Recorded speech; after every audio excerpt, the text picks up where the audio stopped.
Salut Julia, comment vas-tu? Salut Sébastien, ça va très bien. Ravie d'être ici. Super, mais ça va très bien aussi. Alors, j'ai eu la chance de te parler directement sur LinkedIn en regardant tes posts et tu m'as fait vraiment un tilt parce que je sais que tu es nomade digital et je sais que le nomadisme digital est en très forte croissance depuis ces dernières années. Tu es actuellement à Dubaï, si je ne me trompe pas. Et je suis venu ici pour te faire cette interview pour connaître exactement ton parcours. Car je sais que tu as un parcours qui est vraiment très inspirant et je sais que ça va beaucoup plaire aux membres de notre communauté. Donc, j'aimerais en savoir un peu plus déjà, comment as-tu commencé avant d'être freelance et d'être aussi nomade digital? Comment tout a commencé? Alors, j'ai un parcours un petit peu atypique. J'ai commencé avec un parcours normal, collège, lycée, baccalauréat. Et en fait, je suis partie dans la santé. Mon rêve, c'était d'être dans la santé, de m'occuper des gens, de soigner des gens. Donc, c'est ce que j'ai fait et je suis devenue podologue en suivant ce parcours-là. J'ai exercé la podologie en libéral pendant 4 ans et j'ai tout fait complètement. J'avais envie d'une autre vie, j'avais envie de bouger. Et du coup, je me suis reconvertie dans la tech pour pouvoir avoir ce mode de vie justement digital nomade. Ok. Ok. Et donc, justement, tu as fait podologue et ça t'a pas plu. À quel moment tu t'es dit, c'est vraiment là que j'ai envie de changer? Alors, c'est pas tant le métier de podologue vraiment qui me plaisait pas, c'était plutôt que quand on est jeune, on comprend pas forcément que épouser un métier, c'est épouser un mode de vie. Tu vas dans la santé, c'est un sacerdoce, quoi. Tu travailles généralement sur des amplitudes horaires énormes, tu t'installes quelque part, tu mets des mois à créer une patientèle et après, tu peux plus bouger. Si tu exerces en libéral, tu as des taxes qui sont juste hallucinantes. Donc, en fait, c'était plus tous ces éléments-là autour qui me plaisaient pas et que vraiment la profession en elle-même. Parce que j'avais ma patientèle, j'étais dans un cabinet incroyable, j'avais une super équipe. Objectivement, ça, c'était OK, mais c'est plus que je m'imaginais pas sur le long terme continuer de construire quelque chose là-dedans. Voilà, donc tu me dis que tu étais déjà libéral, donc tu avais déjà une certaine flexibilité.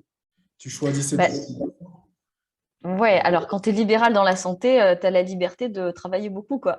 C'est, c'est que au lieu de faire 39 heures comme une personne normale, tu vas en faire 60, 70.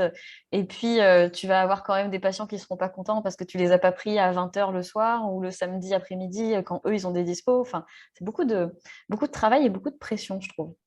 C'est vraiment beaucoup de travail. Ouais, j'imagine. Donc tu travaillais déjà beaucoup plus que les autres et tu pouvais plus continuer comme ça du coup. Non, alors je pense que j'étais un peu épuisée physiquement parce que quand tu as ce rythme-là, c'est difficile à tenir. Et j'étais épuisée mentalement parce que, euh, parce que moi, je suis quelqu'un qui a toujours aimé voyager, qui a toujours aimé aller m'immerger dans d'autres cultures et j'avais plus cette liberté-là du tout dans mon quotidien. Et donc, ces deux éléments-là m'ont fait dire qu'il fallait bouger et qu'il fallait certainement prioriser du coup mon mode de vie, le mode de vie dont je rêvais, et construire un projet professionnel autour de ce qui me faisait rêver. Donc qu'est-ce que tu as fait à ce moment-là? Donc à ce moment-là, on est à peu près donc au moment où j'ai décidé que j'allais partir, on est à la fin du premier confinement. J'ai commencé à faire des crises d'angoisse parce que je savais que j'allais retourner au cabinet, ce qui m'était jamais arrivé de ma vie. Et du coup, premier jour au cabinet, j'annonce à mes collègues, je travaille dans deux cabinets. Il y a un cabinet où je dis à la fin du mois, je suis plus là, et l'autre cabinet où je dis fin juillet, je suis plus là, c'est terminé. Je savais pas encore ce que j'allais faire, mais je savais que c'était fini dans quelques mois. Et ça a été absolument libérateur. Et à ce moment-là, du coup, j'ai fait une liste de critères. J'ai un peu réfléchi à la vie que j'avais envie de mener. J'ai fait une liste de critères. J'ai fait une liste de jobs qui étaient possibles et j'ai rayé tout ce qui collait pas avec ma situation et avec ce que je voulais faire. Et je me suis retrouvée Ok. plutôt avec des professions dans la tech, en fait. D'accord. Donc tu es passé directement de podologue, métier de santé, à totalement dans la tech. Et tu n'avais vraiment aucune compétence.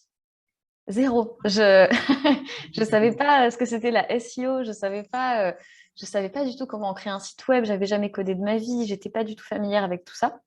Et je me suis dit, ça a l'air cool. En fait, j'ai aucune compétence dans ce domaine. Et à notre époque, c'est un peu hallucinant d'avoir aucune compétence dans ce domaine parce que tu te prives d'une partie de la compréhension du monde, quoi. Et Ouais. du coup, je me suis dit, OK, bingo, on va y aller, on va se plonger là-dedans. Donc, je me suis inscrite, j'ai pris une petite pause quand même parce que j'étais vraiment épuisée. Et ensuite, je me suis inscrite sur une formation en ligne sur Udemy. Mon idée, c'était être capable rapidement de vendre un produit qui me permette de me rémunérer. Donc, il fallait parce que j'avais pas de chômage, il fallait que j'apprenne rapidement un truc dans la tech vraiment de base. Et les outils no-code étaient une opportunité en or pour ça parce que du coup, la barrière à l'entrée dans la tech, elle est beaucoup plus basse que sur les autres professions. Apprendre à coder de A à Z avec des langages informatiques, ça te prend beaucoup plus de temps qu'apprendre à utiliser un outil no-code. Exactement, exactement. Et c'est vrai que on est dans une ère où on n'a pas besoin de savoir coder pour pouvoir faire des métiers de la tech. Et ça, c'est vraiment différent. Donc, ça veut dire que tu es passé directement sur Udemy.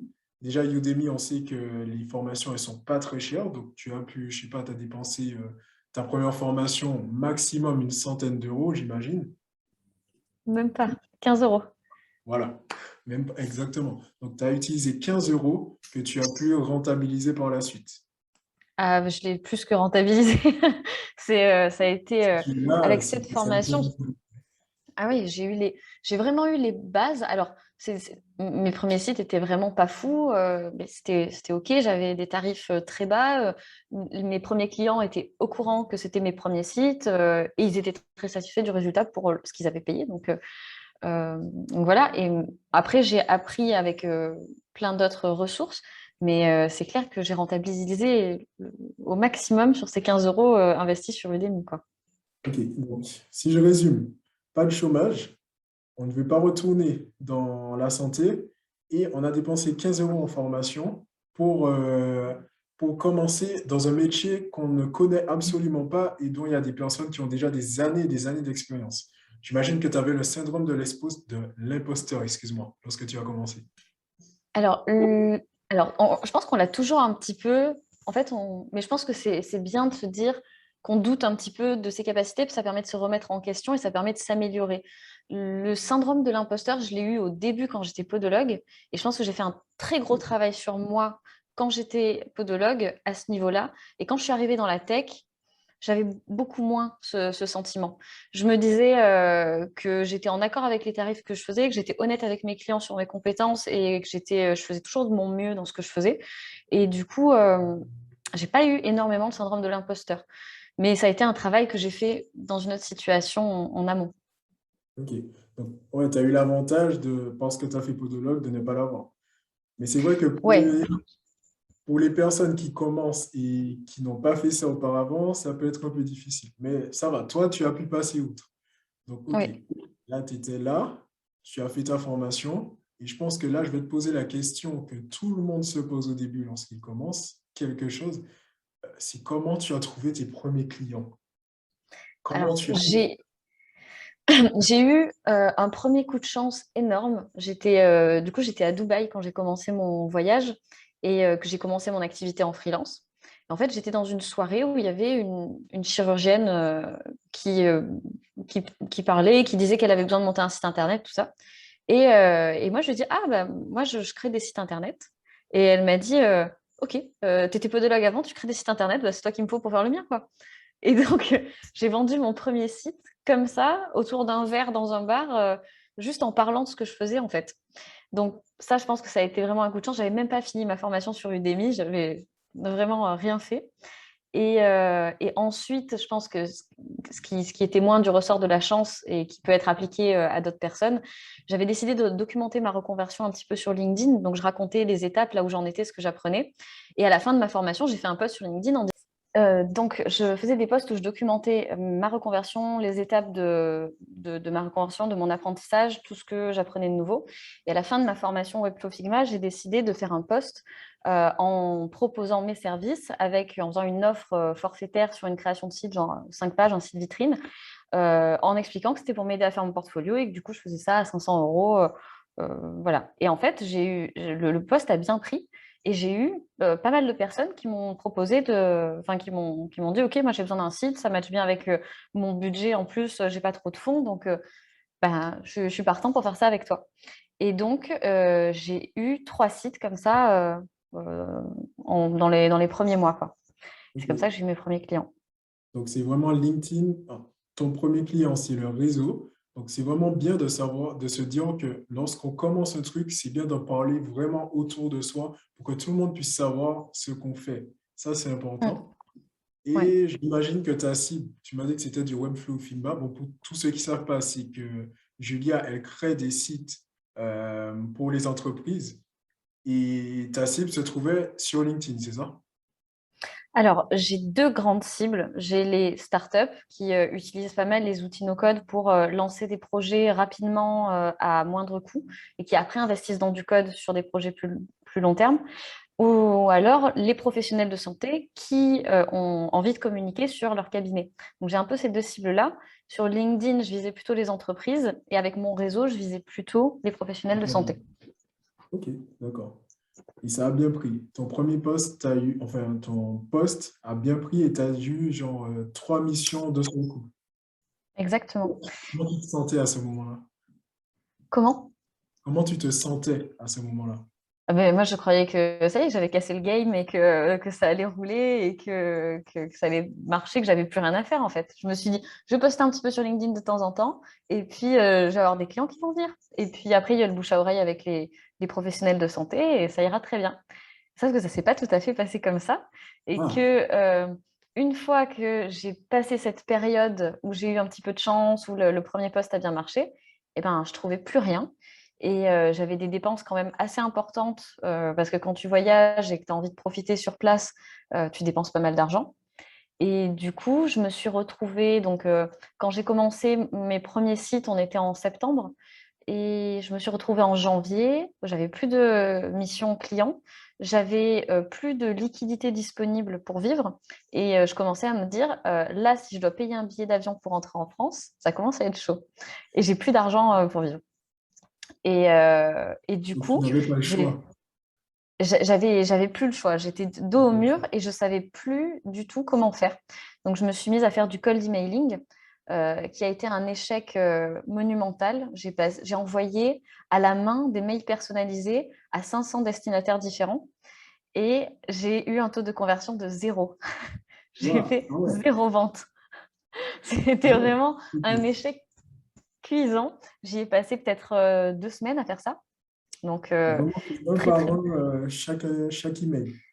En fait, ce que je faisais, c'est que j'ai fait un truc qui n'était pas très légal. J'ai récupéré des listings de podologues et des listes mail et je suis Waouh. allée, j'ai tapé leur nom dans Google, je regardais s'ils avaient un site, si le site il était fonctionnel, responsive, optimisé. Et ensuite, je leur envoyais un mail en leur disant vous avez un site ou vous n'avez pas de site ou votre visibilité n'est pas bonne, tout ça. Et j'essayais de leur vendre le truc. Et, euh, ça n'a pas marché du tout. Ouais, Donc, c'était une bonne tentative, hein. C'était vraiment une je bonne pense tentative. que l'idée était pas mauvaise. Maintenant, rédiger des bons mails et avoir ta technique pour vendre, ben, ça prend du temps. Et en fait, là, en 2 semaines, je pense que j'itérais progressivement et j'arrivais à faire quelque chose de plus en plus potable. Mais ça n'a pas été suffisant et ça me demandait trop d'énergie et trop de temps. Et puis, ça me rendait folle. Je passais 8 heures par jour à écrire des mails. Enfin, c'était horrible, quoi. Voilà, je pense plus que, étant donné que tu avais un problème d'argent, tu n'avais pas forcément le temps de commencer à acquérir cette compétence de bien écrire par mail, parce que j'imagine que c'est du copywriting, ça prend beaucoup de temps. Là, tu avais besoin de trouver des clients rapidement. Et Exactement. les emails, OK, tu as essayé, ça ne fonctionne pas, on met ça de côté. Tu as fait quoi du coup? Qu'est-ce que tu as fait après? Ben là, on est à la fin de ces 2 semaines de cold emailing. Je suis épuisée mentalement et je me dis, bon, j'en ai marre, je lâche tout. Ben, je vais mettre à la rédaction de ma newsletter et je vais dire là où j'en suis et que je suis en train de rater mon truc et que je vais devoir rentrer en France et tout ça. Et j'écris cette newsletter où je dis que je suis au pied du mur et je reçois des dizaines et des dizaines de messages j'ai pas mal de copains freelance qui me disent, mais je savais pas que tu étais dans cette situation. Bah, moi, j'ai une mission que je peux pas prendre. Si tu veux, je te la file. Moi, si tu veux, je peux te faire un petit coaching sur la manière dont je démarche. Et un copain qui est coach pour freelance et qui m'a dit, écoute, si tu veux, je peux te coacher. Je sais que là, tu n'as pas les moyens, mais on s'arrange. Tu me payeras plus tard, tout ça, et je t'aide à te lancer. Et ça a été complètement game changer. Et en une semaine, j'avais retrouvé une mission sur un e-commerce, qui était suffisamment rémunérateur pour me relancer au départ. Et après, avec ce coaching, avec l'apprentissage des techniques de vente, de la communication, de la négociation, ça a roulé tout seul, quoi. Wow. Donc, il y a eu un vrai avant et après parce que tu as pris, enfin, ce coach t'a pris sous ton aile. Et, Exactement. et qu'est-ce qu'il a fait d'exceptionnel qui fait que tu as trouvé ton client en premier? Si, bien sûr, c'est pas caché, du coup. Non, non, non, absolument pas. Le premier truc qu'il m'a fait, c'est m'aider à créer mon profil sur Malte et me faire un profil qui soit optimisé, qui soit attrayant. Et en fait, dès que j'ai refait mon profil, j'ai tout de suite eu beaucoup plus de visibilité. J'avais beaucoup plus de leads. J'ai planté plein de rendez-vous clients. Il y a des gens qui me répondaient plus après l'école. Je disais des trucs, c'était n'importe quoi. Mais c'était pas grave parce que j'apprenais et qu'avec mon profil qui était optimisé, j'avais des leads réguliers. Donc j'ai fait ça. Et après, stratégie un petit peu plus long terme, en fait, c'est tout cet ensemble-là, apprendre à négocier, apprendre à parler quand tu es dans un quand tu es dans un call, pas te positionner comme un vendeur, mais te positionner comme un professionnel qui va donner des conseils à la personne en fait, te faire désirer, pas essayer de refourguer ton produit à tout prix, mais juste que la personne face à toi comprenne que tu es un professionnel et te vendre au meilleur prix, quoi. Donc, c'est ça les éléments clés qu'il m'a donné que j'avais pas du tout, parce que quand tu es dans le domaine de la santé, euh, c'est un peu, euh, c'est un peu, comment on pourrait dire, c'est un peu interdit, tu vois, de vendre, d'être un peu commerçant. Et Ouais. donc j'étais pas du tout familière avec ce domaine-là. Ok, d'accord. Donc, il t'a vraiment appris à te vendre, entre guillemets. C'est vrai qu'on peut être freelance, on peut avoir des dizaines d'années d'expérience, être le meilleur, mais si tu ne sais pas te vendre, un mec qui vient d'arriver et qui a, je sais pas, même 3 mois d'expérience peut faire plus de chiffre d'affaires que toi parce qu'il sait mieux se vendre que toi. Et je pense que c'est ce qui s'est Mais passé avec toi. Mm. C'est évident. Je pense que c'est le gros apprentissage que j'ai tiré du freelancing au bout d'un an.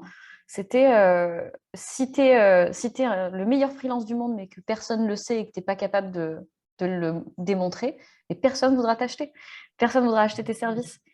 Et à l'inverse, si tu es un freelance, alors pas un freelance complètement nul et que tu fais pas n'importe quoi, parce que tu vas vite perdre en crédibilité, mais si tu es OK, moyen que tu fais le taf, mais par contre que tu te vends super bien, tu vas pouvoir te vendre à pas mal de monde, tu vas pouvoir du coup augmenter tes tarifs et du coup tu vas pouvoir augmenter ton CA de manière exponentielle, quoi.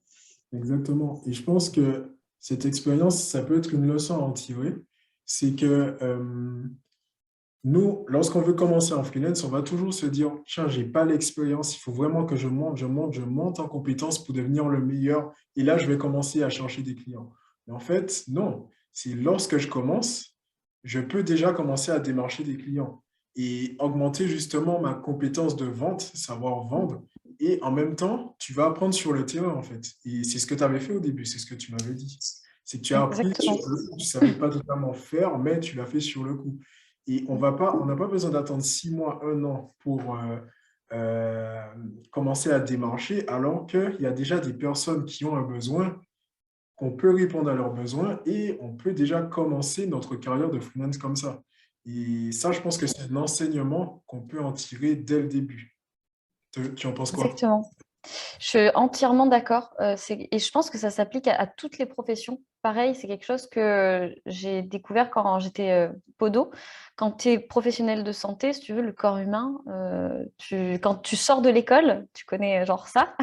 Et en fait, c'est ton expérience, ta pratique, c'est le fait de voir des cas un petit peu bizarres, tout ça, qui va te faire apprendre. Et en fait, on te jette sur le terrain et tu es obligé d'apprendre jour après jour. dans la tech, c'est pareil, dans le commerce, c'est pareil, dans n'importe quelle activité, il faut que tu aies une base sur laquelle t'appuyer. Et ensuite, tu vas aller apprendre et c'est que par l'expérience que tu vas apprendre.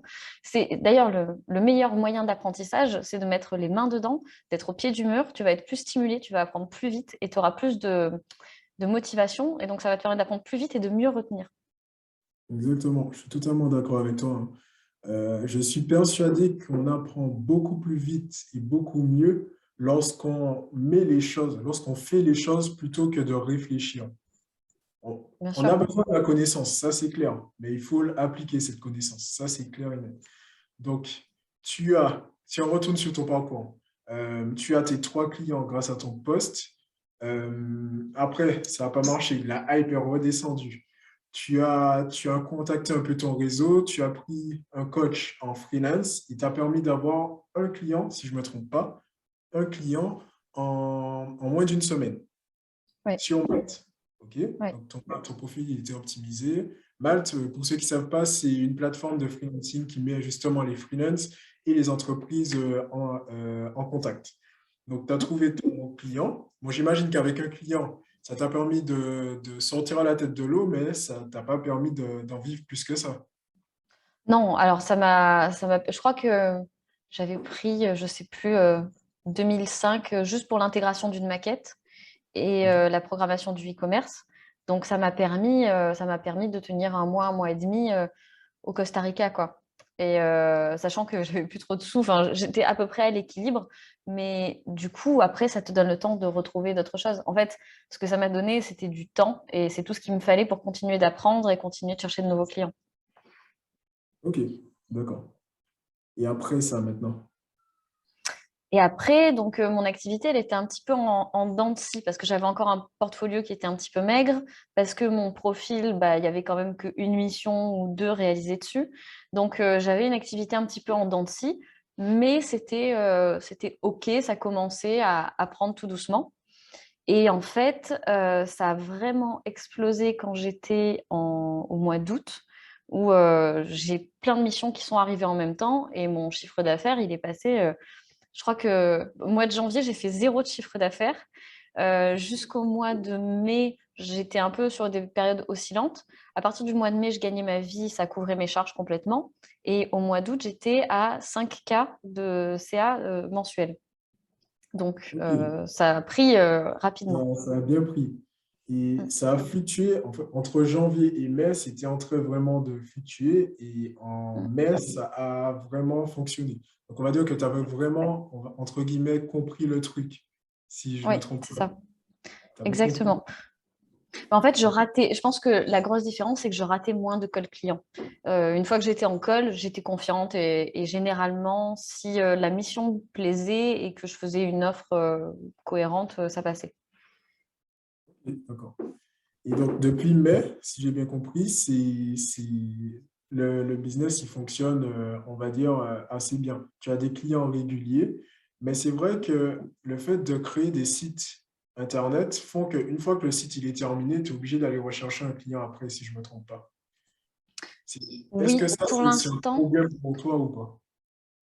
Euh, non, actuellement, c'est pas un problème. Maintenant, c'est sûr que ça te demande beaucoup d'énergie en fait, parce que quand tu fais du dev, tu peux avoir des trucs à maintenir derrière. Tu vas peut-être faire évoluer le site, tu vas peut-être corriger des trucs. Quand tu fais du no-code, généralement, t'as pas trop de maintenance derrière.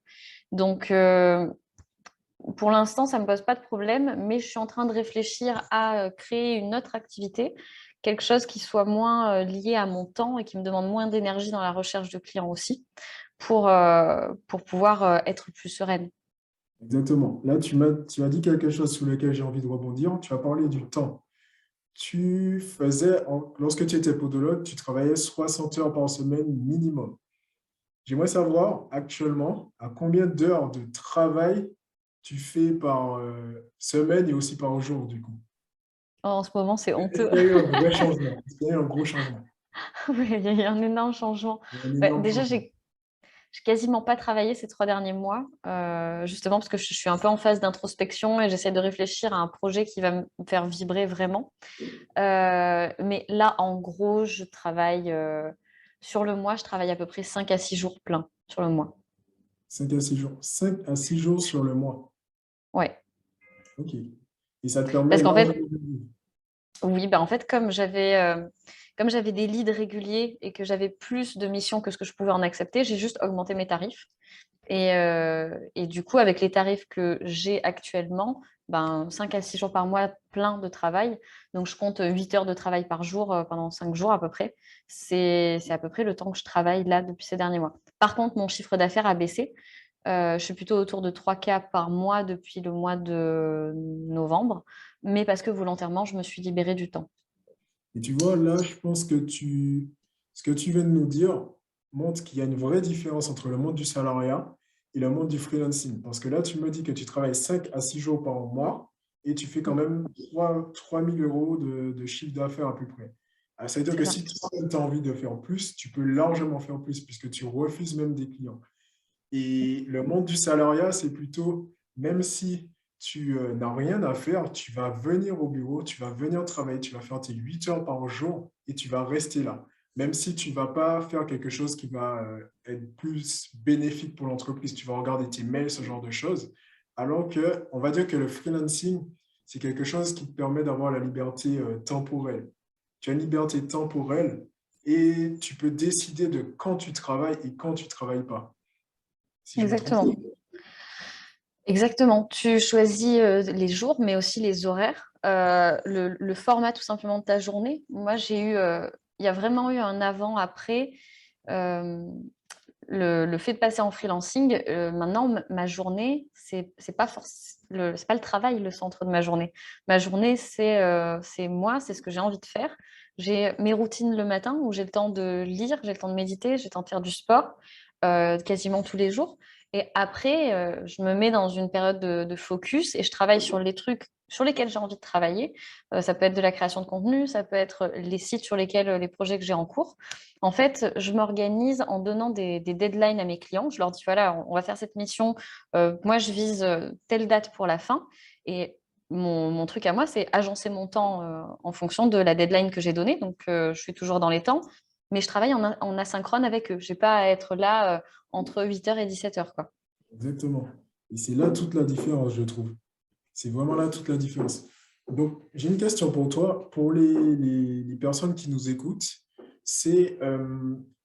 attends, laisse-moi repenser à ma question.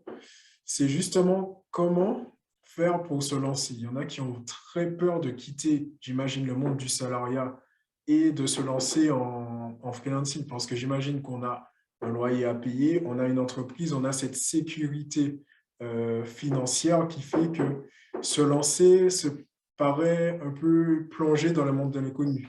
Tu vois? Est-ce que Ouais. tu as des recommandations à faire à ces personnes? Alors, je pense que déjà, je pense qu'il y a deux grands cas. Il y a ceux qui bénéficient du chômage et ceux qui ne l'ont pas. Euh, Quand tu bénéficies du chômage, je pense il y a vraiment pas beaucoup de risques a priori. Enfin, ça dépend du montant de ton chômage, mais en France, avec les cotisations qu'on a, on peut bénéficier d'une aide pour se relancer. Et dans ce cas-là, il faut saisir cette opportunité si on a vraiment envie de changer de travail. C'est quand même une chance incroyable. Il y a très peu de pays qui ont ça. Donc là, normalement, il n'y a pas trop d'obstacles. Mais en réalité, je pense que quand on parle de crainte, les gens disent souvent que la crainte, c'est l'argent. Je pense que c'est une excuse parce que quand tu es pauvre, que tu dis que tu n'as pas assez d'argent pour le faire et que tu es tenu par ton travail parce que tu as besoin de travailler pour avoir de l'argent, et quand tu es riche, tu dis que ta vie est trop confortable et qu'il faut que tu gardes cet argent. Je pense que c'est juste une excuse et la peur de l'inconnu. Et il faut juste arriver à faire face à ça et, et à admettre que tu vas forcément aller vers du mieux, que si c'est pas une réussite, ça sera au moins une expérience et que ça sera forcément bénéfique pour toi et qu'il ne faut pas accepter une situation qui est mauvaise pour nous sous prétexte qu'on ne sait pas ce que sera la suite. Parce qu'en fait, on se prive de toutes les opportunités d'avoir quelque chose de mieux. Et c'est un peu un non-sens et il faut arrêter. Il faut arriver à sortir de cette espèce de spirale un petit peu dans laquelle on s'enferme, où on alimente nos angoisses et on n'arrive pas à sortir de là, quoi. Il faut à un moment donné juste mettre un pied devant l'autre et c'est le truc le plus difficile à faire, je pense, dans ce processus. C'est le premier pas. Il est horriblement dur. Mais une fois que tu as fait ce premier pas et que tu as pris juste ton courage et que tu dis, OK, je me lance, toutes les choses après, elles arrivent automatiquement et tout. En fait, tu vas juste faire face à une série d'événements qu'il faudra arriver à gérer, mais ça se fera, quoi. Ça se fera tout seul et tu avanceras et il n'y a pas de risque majeur. Et je pense que toutes les raisons pour lesquelles on ne se lance pas, c'est des excuses, en fait. C'est souvent des excuses. C'est souvent des excuses. Et c'est surtout un moyen de se conforter dans dans là où on est. Par exemple, on est bien dans le monde du salariat, on en rêve d'être freelance, mais on n'a pas spécialement le courage ou l'envie de le faire. Et ça, c'est vraiment très embêtant parce que je sais qu'il y en a énormément de personnes qui nous écoutent, qui ont envie de se lancer, qui ont envie d'autre chose que le métro, boulot, dodo.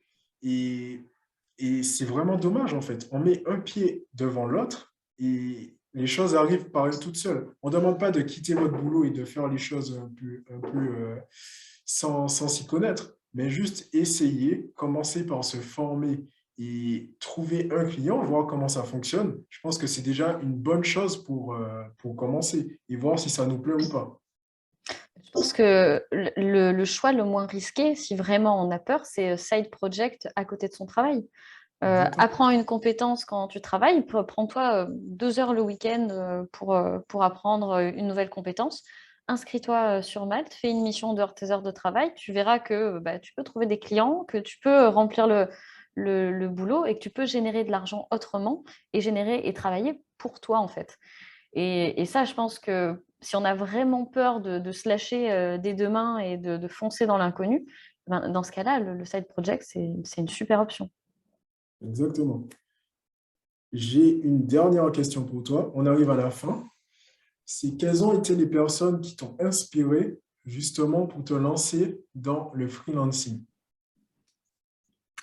Alors, dans le freelancing, je pense que j'avais pas trop de modèles de personnes au départ.